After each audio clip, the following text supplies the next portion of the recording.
do të jem pjesë e asaj stafete. Shkodra ishte ndalesa e radhës për prezantimin e kandidatëve socialistë për deputet nga kryeministri Edi Rama.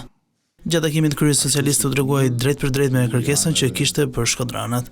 Shumë thjesht, na duhet mbështetja e popullit të Shkodrës, na duhet mbështetja e socialistëve dhe demokratëve të Shkodrës, që janë kthy prapë te ca personazhe, unë nuk e kuptoj dot domethënë si mund të insistohet në të njëjtin budallëk, është habi shumë e madhe. Për ca personazhe që është të vjen zor ti përmendesh dhe emrin që i kanë vënë atje në listën e Kënetës.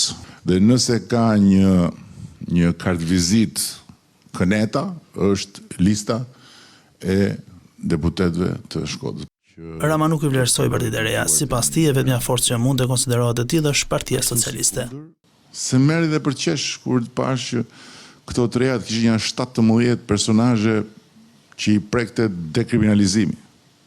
Nuk diskutohet që s'kam asnjë akuzë për të bërë, sepse unë e di se si mund të ndodhi, nuk kam pas dieni, por kanë dalë rrugëve kanë kërku njerëz.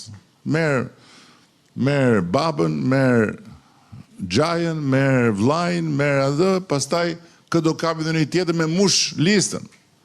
Diskutimin se ka një luhatje në rënje të mandateve që PS mund të fitojnë në 11 maj, kryeqeverisë tha se duhet të rrëzuar për të dërguar sinjal Brukselit. I thot Brukseli dhe i thot të 27 vendeve, ne populli shqiptar duam urgjent të hyjmë Bashkimin Evropian dhe prandaj e mbështesim këtë forcë politike, pavarësisht se nuk jemi të gjithë me këtë forcë politike.